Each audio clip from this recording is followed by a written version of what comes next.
Ebiboozibozi bingi ebitambula ennaku zino mu sitanti n'ebirala nga olumu tuyinza okulowooza nti sitanti naye ng'ate bya ddala, naye nga byonna bitambulira mu bavubuka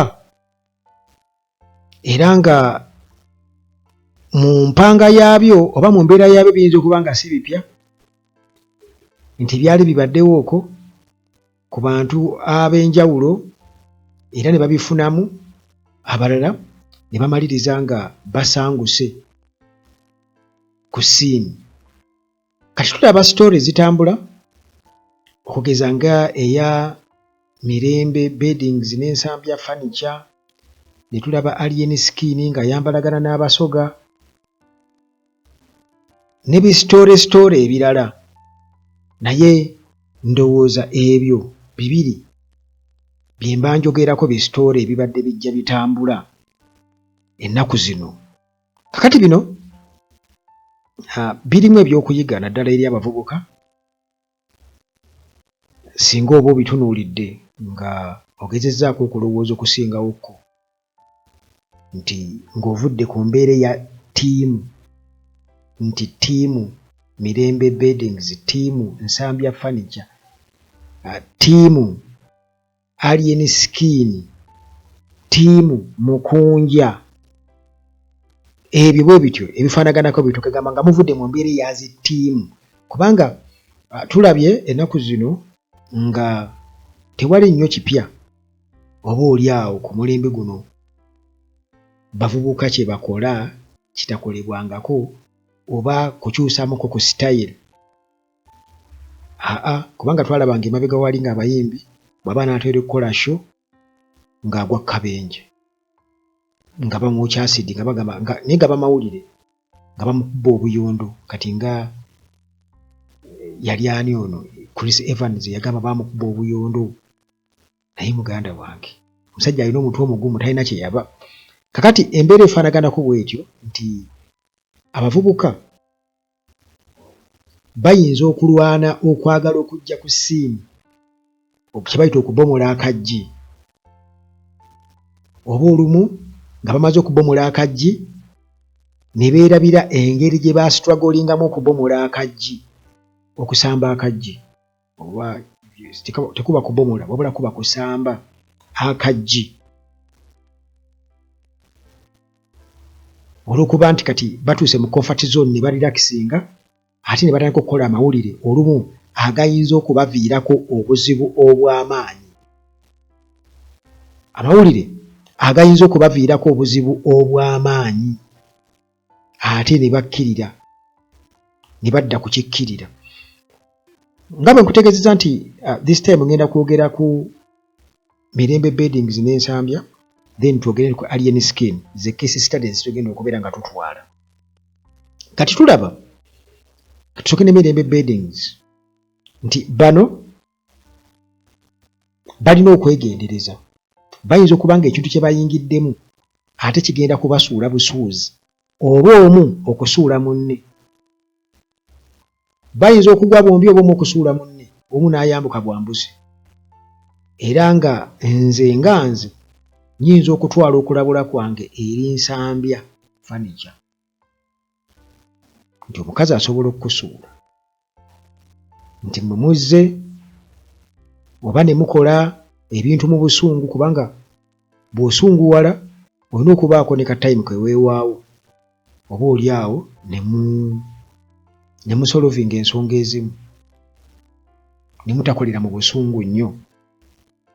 Naye kati ekintu kye bayingirimu ekya divorce kigenda kubakosaamu olw'ensonga nti tulabye abantu ababaddewo ku zi sitanti ezo kati nga ba Bebe Cool abaddewo ku zi sitanti ezo, naye bwe tulaba abantu bano ba Bebe Cool nga atambulira nnyo mu Zoena era ng'abantu abamwagala ttiimu Bebe Cool nga babaagala nga family, era bwe tutunuulira katugeze Bobi Wine kuba baabanga ku mbiranye ne Bobi Wine ne Chameleone nga buli omu alina ttiimu, era tulaba Bobi Wine ne batuuka n'okubeera nga bukedde mayino bakolako program butya bwe beeyisaamu Babi ne Bobi Wine ne famire yaabwe kati ng'abantu babaagala bwe batyo era tulabye nnyo Bobi Wine ng'ekyo akizimbiddeko nnyo nga famire man Chameleone naye nga tebinamutabukako yatambuzanga ensonga bwe naye baabanga ne zittiimu zaabwe ezo nga zikubagana mu ngeri emu oba endala kakati abantu batera nnyo okusaasira abantu kugamba okwagala abantu olwa family balavers era ndabye wano oluzzi ne mukyala w'esaala ezitoolo ng'olaba waliwo abaagala kapo yaabwe kakati Bamirembe Beddings n'Ensambya bayinza okuba nga bafunye obutakkaanya ne baawukana ng'ate mu biseera eby'omu maaso bayinza okugamba kale ekyatwawukanya kyali kitono oba oyo ne bapapirira mu ngeri efaanaganako bw'eti ebisinga obungi sibimanyi ebibakwatako tho nga siwagira muntu kusigala na muntu oba gwe batakwatagana naye kubanga teneneefuna gye beefunamu eri awo yali ya excitement oba oli awo naye nga ekisinga obukulu wano nga bwe nkugambye nti ndabula Nsambya furniture nti ndaba nga kubanga jjukira kino kye ngenda okwogera nkibeesinga ku experience ng'era ndabye abantu abavuddeyo from scratch ne basamba akaggi ne batandika okubeera ng'abantu babamanya nti n'amawulire gatandika okubeera nga gabakuba balabikira mitwe gy'amawulire bw'abeera nga mukazi kati nga Mirembe Beddings abasajja bangi abamutunuulidde era abamulaba ng'omukazi omukozi ennyo era abamulabamu omukisa agasajja gamutuukirira ne gamukwana ne gamuteekamu n'essente okitegeera kati ekiddako ki awo ki ekiddako olowooza ekiyinza okusuula Nsambya era Nsambya kye yandiyanguyidde okukola oba kye yanditegese okukola mu maaso awo bw'aba talinawo substitute agitegekewo mangu nnyo kubanga Mirembe Beddings twolekedde okulaba ate nga bamukuba embaga makeke Mirembe Beddings twolekedde okulaba nga bamukuba embaga makeke kino nkyogera nkirinako bwino atali nti alinayo omusajja naye okusinziira ku ebyo ebize bibaawo nti osobola okupredictinga n'ogamba kino kirabika kikwata koosi eno nti singa afuna omusajja amukuba embaga ttiimu Mirembe Beddings egenda kusaanikira social media Nsambya bayinza okumubikka kati Nsambya kyalina okukola alina okuba nga naye ategeseewo mangu nnyo substitute singa kiri kibaawo kubanga tubirabye twalaba wano ttiimu Rema Hamza ttiimu Kenzo ekyasirisa ttiimu Rema ne Hamza kubanga bali nnyo ku Kenzo nga bakola ebyakajanja byonna okumulumya bagenze Dubai mu kisiibo bakoze buli kimu naye ekyabakkakkanya ki Kenzo kuleeta Nyamutooro amawulire g'abantu ne gafa okwekoza kwabwe ne kuba nga tukyakola makulu Kenzo ekyali kimuyambye bwe baayokana ne Rema yafuna omukisa n'afuna ennyimba ne zikuba ne zikwata mu kaseera ako kyamuyamba nnyo okusavayivinga mu sitoomu eyo kakati bw'oba obadde ogoberera ebya Chosen Becky ne Dictator Amir oyinza okugeraageranya oyinza okupointi yange okubeera nga ogikooneramu kakati kyenkugambye nti Nsambya furniture ayolekedde obuzibu nti Mirembe Beddings abasajja bamulaba bangi ate essaawa eno nga bamulaba ng'omukazi omukozi ennyo omukazi alina ssente ate n'abasajja nabo balina ssente abali wiringi omuteekamu ssente abali wiringi okujja publicly alage nti nfunye omusajja omulala ekiyinza okubeera ku disadvantage ya Nsambya furniture Spice Diana abadde ne manager Roger ebbanga lyonna nga manager Roger yekubako n'ettatu ya Spice Diana wano ku mukono kigambibwa okuba nti Spice Diana Range Rover zabadde nga gyavuga yafuna omusajja omugagga ebyaddirira mu bimanyi tokyali maneja wange kale oli mukwano gwange n'ebirala. Kitegeeza ki? Kitegeeza nti omukazi ayinza okuba nga ate oba oli awo aba n'abasaasizi bangi naddala singa abeera afunye omusajja nga baakaawukana kati ng'ebyammwe ebiri ku social media ebiggwera mu kupositinga muganda wange nsambi alina okwenyweza abo mbamaze. Tugende ku Alien Skin. Alien Skin yajja mu ngeri y'okubeera nti yajja yeerimbise mu kuwagira Nuupu ne Bobi Wine.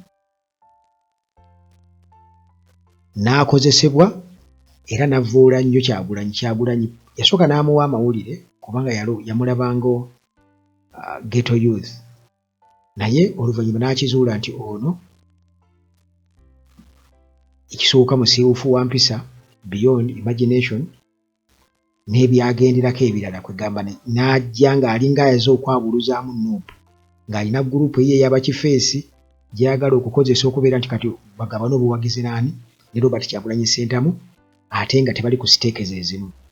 Kyagulanyi n'alabuka n'amumma platform n'aba nga takyamwogerako era n'abyanga n'alumba ekitebe kya Nuupu n'akola buli kimu. Kati akoze buli kimu okusobola okubeera ku toopu naye gy'akomye okuwaalirira gy'akomye okubeera nga ate atondawo abalabe gye buvuddeko ng'oggyeko ebyoli omuvubuka gwe batta ne bamusuubiza nti bw'aligenda sayidi z'eyo Eastern balimukomeza mu coffin. Abasoga babadde n'obuzibu naye baamuleetako emisinde nga tulaba. Kakati ku guno omulundi kitegeeza nti already yamaze eddogobe mu kibya olw'okutyobola Kyabazinga. Naye nga bino byonna abikola lwaki? Abikola lwakubanga ayagala kubeera ku top. Kati anoonya omuntu gw'alumbagana alaba Kyagulanyi takyamuwa. Kyagulanyi ageze ku level ndala nnyo nti abikoze byonna biganye alemeddwa okufuna ettutumu awo atakka bussi. Kati alina okulumbayo omuntu omulala ow'erinnya ye Kyabazinga.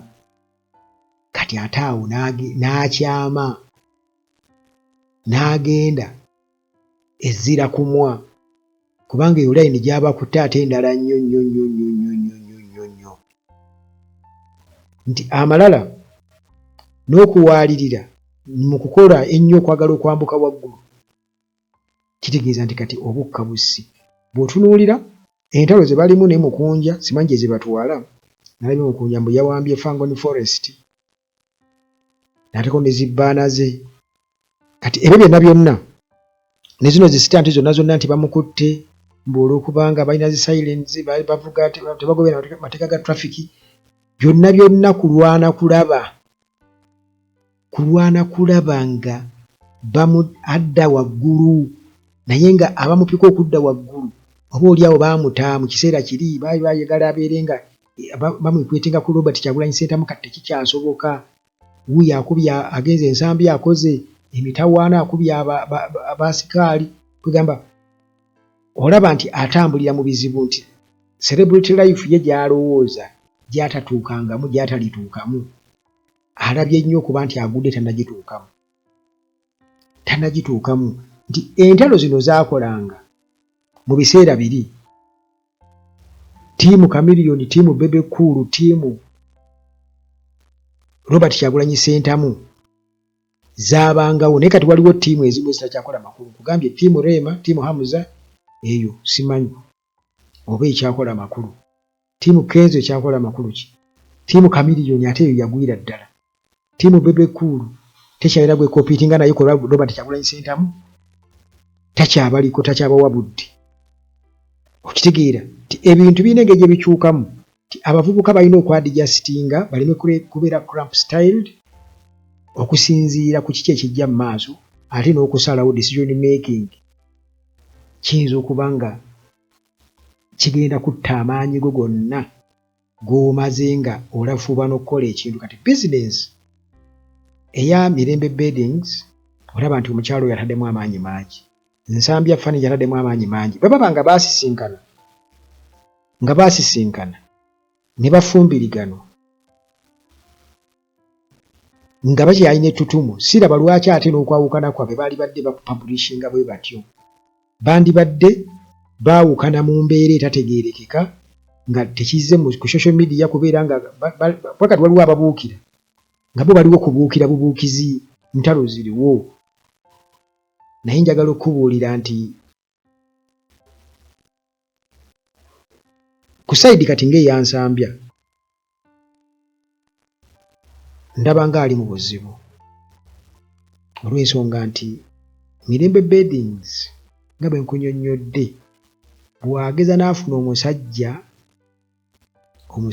kubajjukira kati emirimu gy'akola yeetunze nnyo.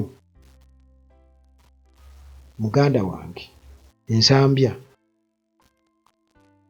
ayinza okuzikira yadde bizinesi ye beesigaddewo, kubanga oba oliawo nti ayinza ogidevelopinga mu ngeri endala. Kati okuleka mpozzi ate nga waliwo ate nga kiyinza obutasoboka mangu ne wabaawo omulala omuntu ow'amaanyi omukazi nga naye wa mu butaala n'ajja n'akulaga nti ate akuukiriza apo ne Nsambya Furniture, kati awuziriza okwabika emipiira nga bw'olaba Kenzo bwe yazikiza ogwa Rema ne Hamza ne bamaliriza nga bagenze ku neutral grounds, bagenze kuteesa famire zirina kwekyalira bwekyalizi biri ne babivaamu ebyokusaaliza bye baabangamu. Naye abavubuka, kuba bano bonna bavubuka, okusalawo n'okuwaalirira ebiseera ebimu kuyinza okuvaako ebizibu ne byonoona amaanyi gonna g'otadde mu kintu. Mwali badde relationships zammwe mubaako we muzikomya bwe kijja ku kupositinga, kubanga kisobola okukumalawo business wise. Kati ndaba Nsambya Furniture ayolekedde obuzibu, naddala singa Mirembe Beddings afuna omusajja ate nga abasajja bwe bali abalina pepa nti ayinza okujja n'akiteekamu ssente n'akyalibata ng'ate naye wa butaala nnyo. Lwakuba nti awo kitegeeza ne Mirembe Beddings aba agenze kugezesebwa, kubanga singa oyo ageza n'ayawukana naye kiba kitegeeza aba ayolekedde okuyingira ab'ebisiraani. Aba ayolekedde okuyingira abaaki? Ab'ebisiraani. Naye nga byonna biva mu kupositinga, tetwali bitegedde byonna ebyo. Okitegeera?